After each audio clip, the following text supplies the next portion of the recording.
Oke ya, Assalamualaikum warahmatullahi wabarakatuh. Kita ketemu lagi di pertemuan kedua untuk mata kuliah akuntansi perpajakan di sesi kedua mengenai siklus akuntansi pajak dan penyusunan laporan keuangan ya.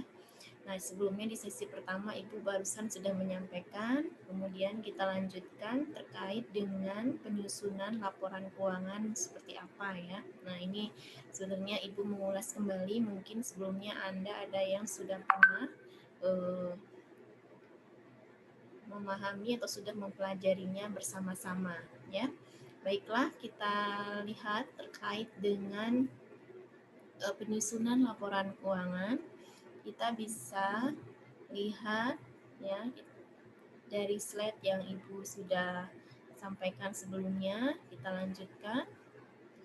Untuk kali ini adalah mengenai penyusunan laporan keuangan ya. Nah,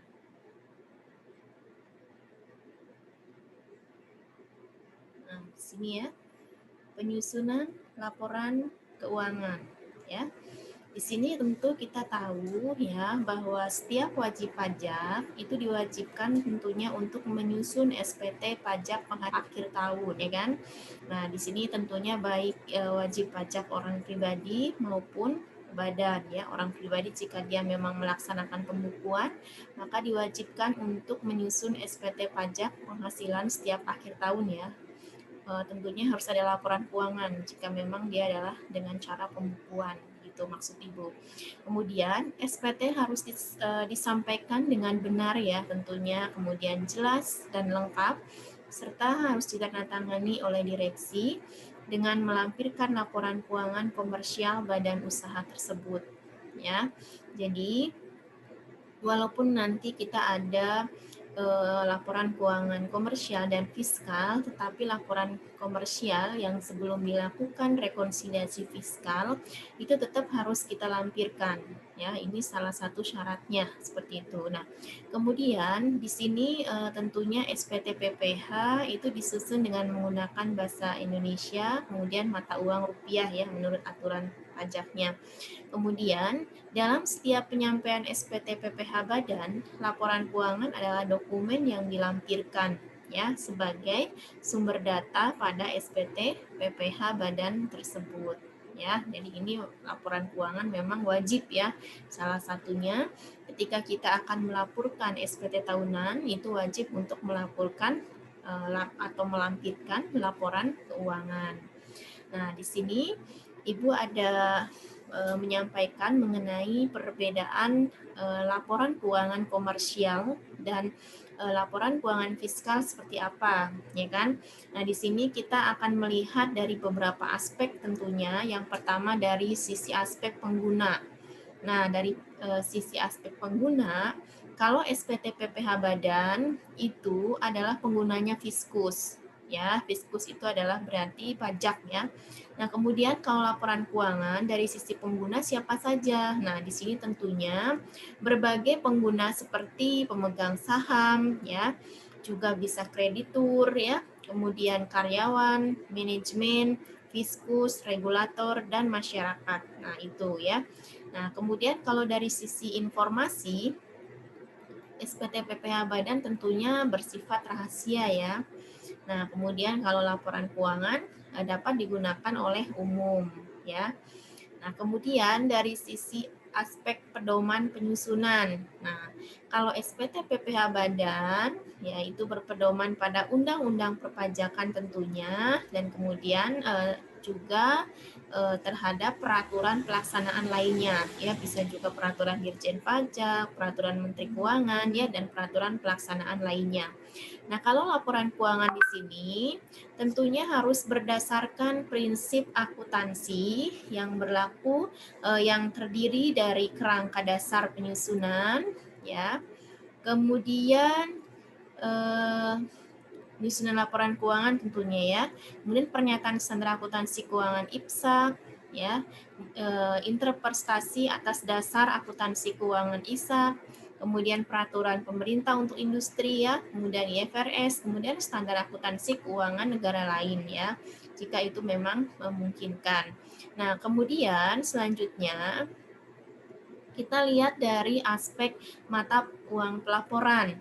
Nah, di sini kalau SPT PPh Badan ya, SPT pajak penghasilan badan wajib disampaikan dalam rupiah dan mata uang lain ya, sepanjang memperoleh izin dari otoritas perpajakan terkait. Nah, jadi jika memang ada yang menggunakan misalkan contoh dolar gitu ya, artinya contoh ini ya.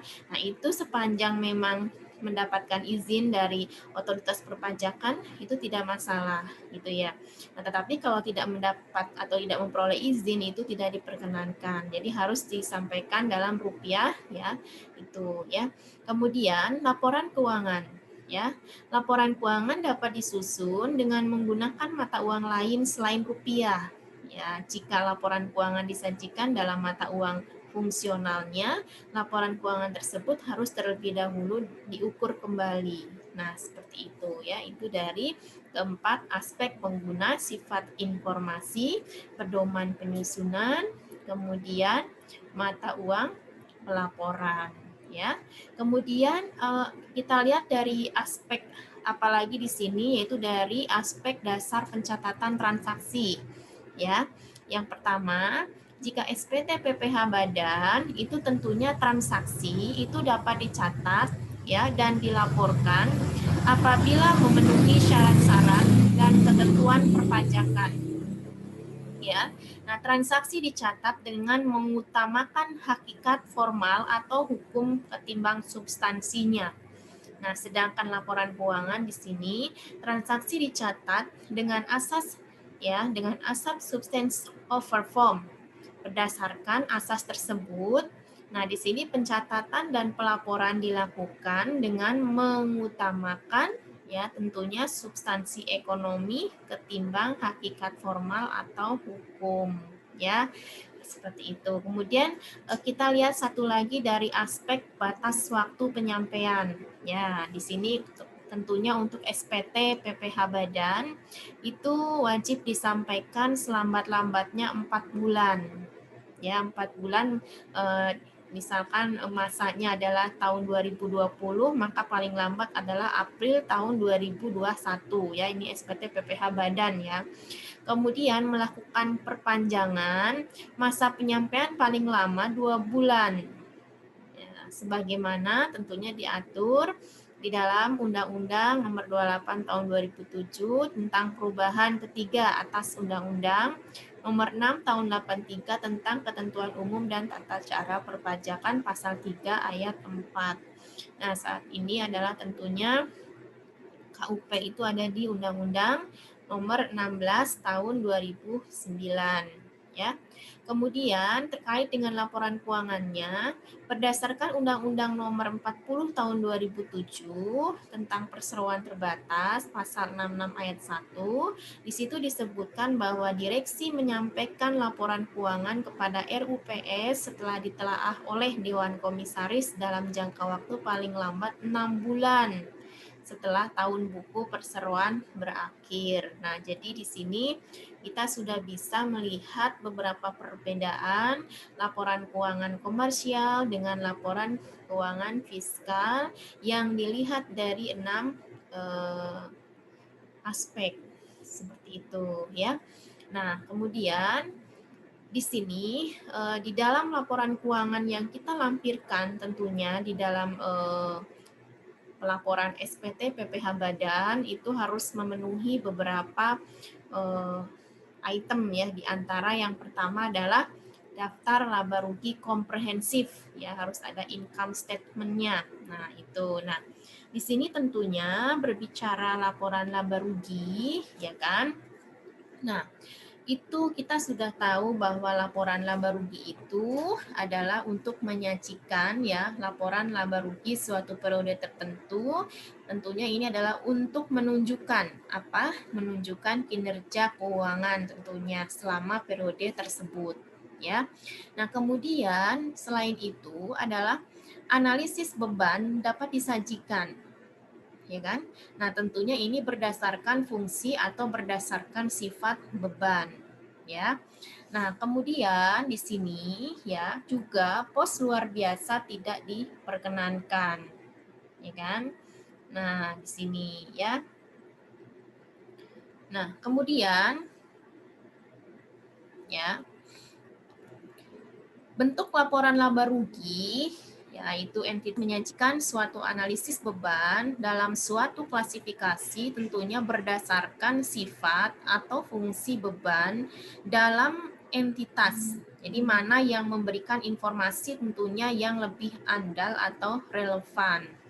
Nah, di sini. Nah, kita ada beberapa analisis menggunakan sifat beban. Misalkan di sini berdasarkan metode ini ya, beban dikumpulkan dalam laporan laba rugi berdasarkan sifatnya. Contohnya apa? Misalkan penyusutan ya, kemudian pembelian bahan baku, biaya transportasi, imbalan kerja, dan biaya iklan. Nah, dan tidak dialokasikan kembali antara berbagai fungsi dalam entitas ya.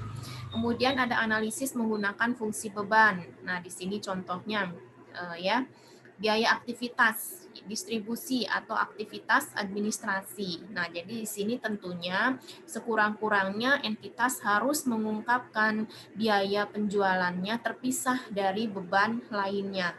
Nah, jadi harus terpisah. Kemudian, perusahaan dianjurkan untuk menyajikan analisis fungsi beban di atas pada laporan laba rugi.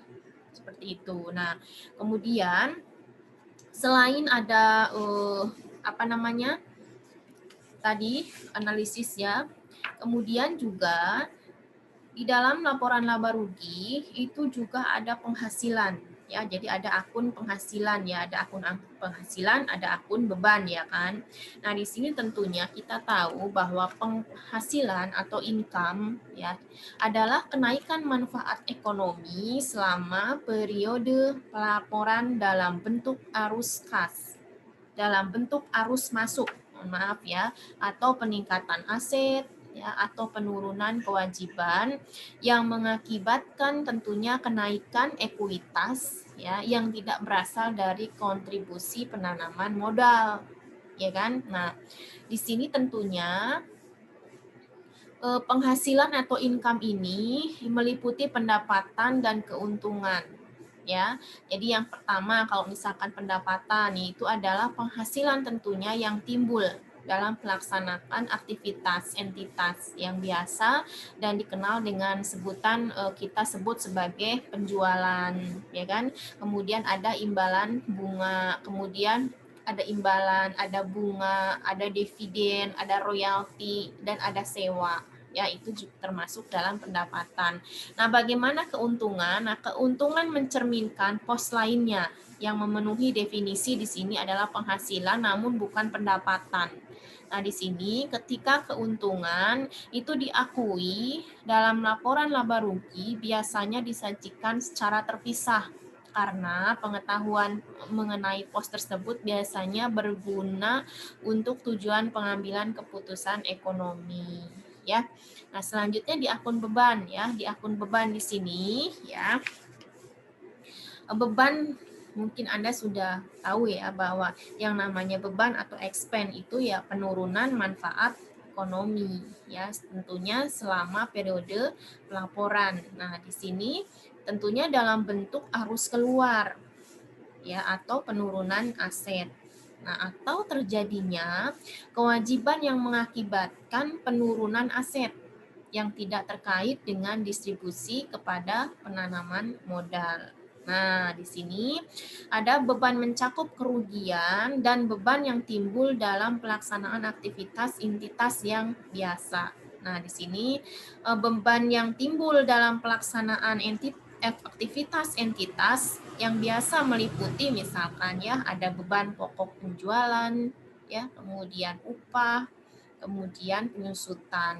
Nah, karena beban tersebut biasanya berbentuk arus keluar atau berkurangnya aset seperti kas, ya kan? Dan setara kas atau persediaan dan aset tetap. ya.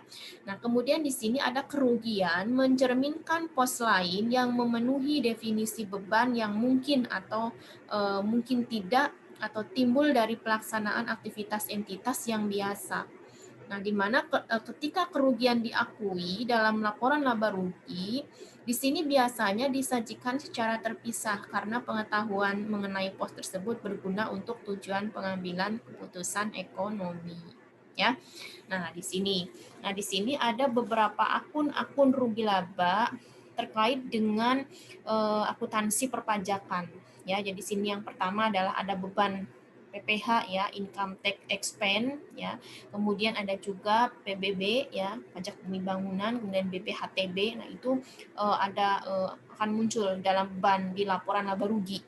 Ya, kemudian ada PPN masukan yang tidak dapat dikreditkan. Nah, ini adalah akun-akun dalam akuntansi perpajakan yang muncul di dalam rugi laba seperti itu ya. Nah, baiklah kita lanjutkan dengan neraca ya, neraca. Nah, di sini kita tahu bahwa neraca ini adalah untuk menginformasikan ya keadaan ya atau posisi keuangan perusahaan pada suatu saat atau tanggal tertentu tentunya ya. Nah, di sini neraca memberikan kita ada informasi di sini nilai aset, ya kan? Nah, nilai aset. Nah, apa itu aset? Ya, Anda mungkin sudah tahu ya. Nah, aset itu kan sumber daya yang dikuasai entitas sebagai akibat dari peristiwa masa lalu, ya kan? Dari mana manfaat ekonomi di masa depan diharapkan akan diperoleh entitas, ya kan? Nah, di sini tentunya perusahaan mengklasifikasikan ya, kita tahu aset sebagai aset lancar. Nah, jika ini diperkirakan akan direalisasi atau dimiliki untuk dijual atau digunakan atau dimiliki untuk diperdagangkan atau diharapkan akan direalisasi dalam jangka waktu 12 bulan setelah akhir periode pelaporan atau berupa kas atau setara kas, ya kan, kecuali jika dibatasi penggunaannya dari pertukaran ya atau digunakan untuk menyelesaikan kewajiban setidaknya 12 bulan setelah akhir periode pelaporan. Nah, ya, kemudian kita juga mengenal aset lainnya. Nah, aset lainnya ini diklasifikasikan sebagai aset tidak lancar ya. Kemudian ada juga kewajiban atau liabilities ya. Nah, di sini kita tahu bahwa yang namanya kewajiban itu merupakan kewajiban masa kini entitas ya yang timbul dari peristiwa masa lalu ya. Yang penyelesaiannya diharapkan itu mengakibatkan harus keluar dari sumber daya yang entitas yang mengandung manfaat ekonomi ya di sini.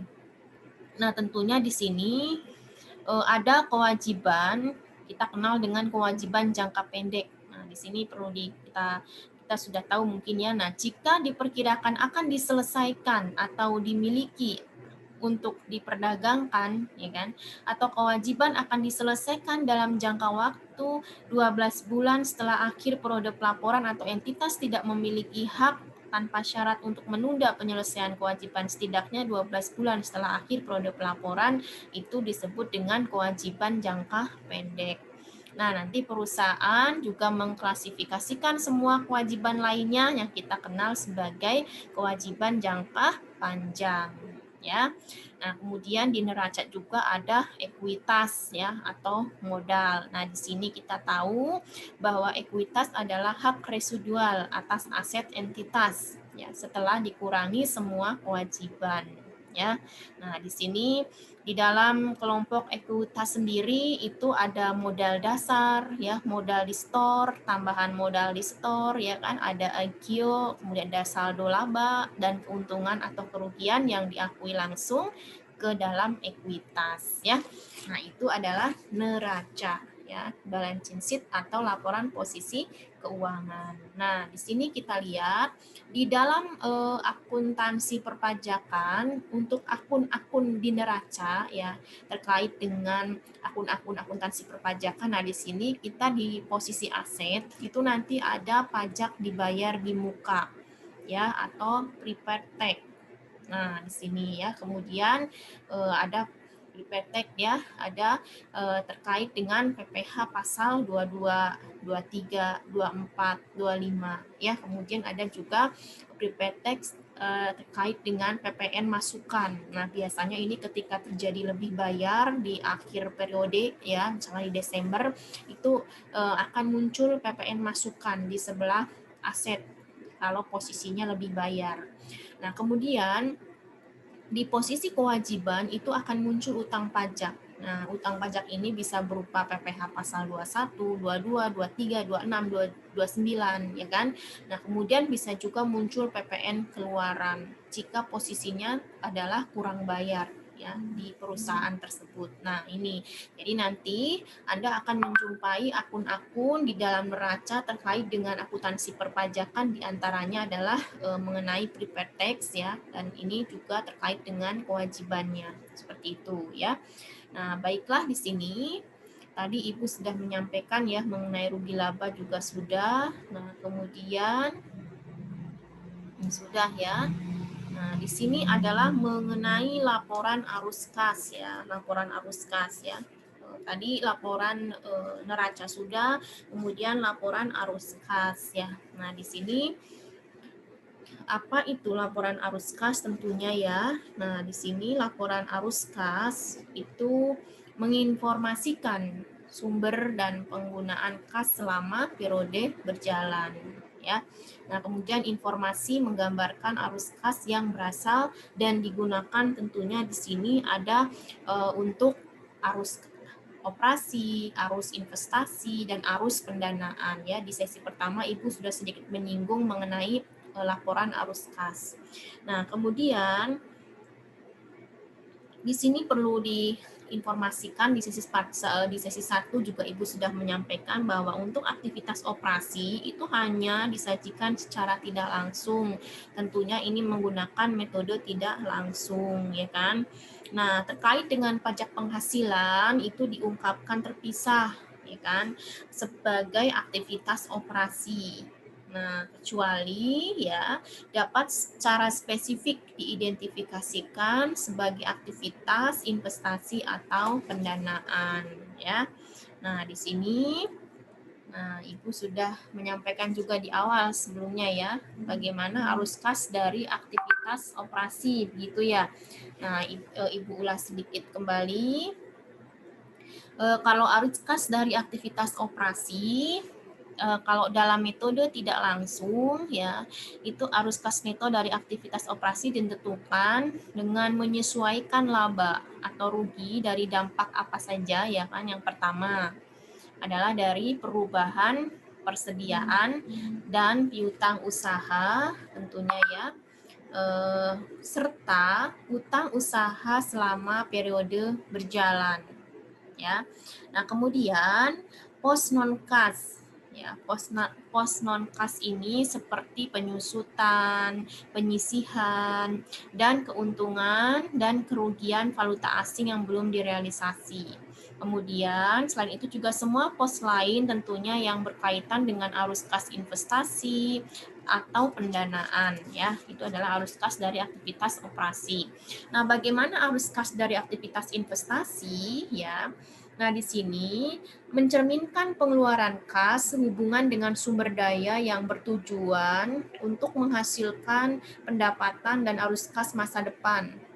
Nah, contoh arus kas yang berasal dari aktivitas investasi apa saja? Nah, contohnya nih adalah misalkan ada pembayaran kas untuk memperoleh aset tetap, termasuk aset tetap yang dibangun sendiri tentunya. Kemudian ada aset tidak berwujud ya, dan aset jangka panjang lainnya. Nah, contoh selanjutnya adalah misalkan ada penerimaan kas dari penjualan aset tetap, aset tidak berwujud, dan aset jangka panjang lainnya. Nah, kemudian juga misalkan ada pembayaran kas dari untuk perolehan efek ekuitas ya, atau efek utang entitas lain dan bunga dalam joint venture. Nah, ini. Kemudian juga apabila ada penerimaan kas dari penjualan efek ekuitas atau efek utang dari entitas lain dan bunga dari joint venture ya. Kemudian apabila ada uang muka dan pinjaman yang diberikan kepada pihak lain. Ya, contoh selanjutnya bisa juga adalah penerimaan pembayaran kembali uang muka dan pinjaman yang diberikan kepada pihak lain. Nah, itu ya. Kemudian contoh selanjutnya adalah jika arus kas yang berasal dari aktivitas pendanaan apa saja gitu ya. Yang pertama adalah penerimaan kas dari penerbitan saham ya atau efek ekuitas lain ya. Kemudian juga dari pembayaran kas kepada para pemegang saham ya untuk menarik saham entitas ya. Kemudian bisa juga penerimaan kas dari penerbitan pinjaman ya, wesel, pinjaman jangka pendek atau jangka panjang lainnya ya. Kemudian bisa juga dari pelunasan pinjaman. Kemudian bisa juga dari pembayaran kas oleh lese untuk mengurangi saldo kewajiban yang berkaitan dengan sewa pembiayaan seperti itu ya. Nah, di sini yang terakhir ya adalah laporan keuangan itu adalah harus ada catatan atas laporan keuangan ya. Nah, tentunya catatan atas laporan keuangan ini Ibu juga di sesi 1 sudah sempat menyampaikan bahwa untuk menginformasikan kebijakan akuntansi perusahaan, misalkan terkait dengan metode persediaannya yang digunakan apa ya. Kemudian metode penyusutan yang digunakan perusahaan itu apa gitu ya. Nah, di sini tentunya dan perincian saldo di laporan keuangan baik saldo-saldo akun di neraca dan di daftar rugi laba. Nah, jadi di situ disampaikan di dalam sebuah catatan atas laporan keuangan ya. Nah, di sini sebelum Ibu akan menyampaikan sedikit mengenai di sini ya terkait dengan bagaimana akun yang muncul ya, akun yang muncul di sini ketika terjadi transaksi ya, ketika terjadi transaksi misalkan apa namanya? Pencatatan transaksi ya, pencatatan transaksi ketika ada PPh pasal 21 ya. PPh pasal 22 ya. Kemudian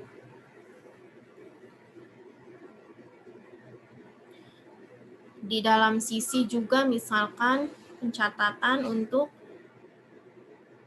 perhitungan PPN, nah seperti apa gitu ya, nanti Ibu akan sampaikan di sesi selanjutnya ya. Jadi untuk pertemuan 2 ini ya, Ibu sampaikan hanya sampai dengan penyusunan laporan keuangan ya. Jadi di pertemuan 2 ini kita sudah membahas yang pertama mengenai siklus akuntansi secara umum, kemudian siklus akuntansi pajak, dan akun-akun dalam akuntansi perpajakan. Nah, kemudian kita juga sudah membahas mengenai bagaimana perbedaan antara komersial dan laporan keuangan fiskal ya. Tadi ada perbedaan dalam SPT PPh Badan dan dalam laporan keuangan. Kemudian juga kita sudah mengenal tadi atau kilas balik atau kita bisa belajar kembali ya, mengulang kembali mengenai penyusunan laporan keuangan yang di dalamnya tuh isinya apa saja tadi kita sudah sampaikan ya. Itu saja terkait dengan siklus akuntansi dan penyusunan laporan keuangan di sesi pertemuan kedua ini. Mudah-mudahan ada kemanfaatan yang kita dapatkan sama-sama. Itu saja, mohon maaf apabila ada kekurangan. Oke, wassalamualaikum warahmatullahi wabarakatuh.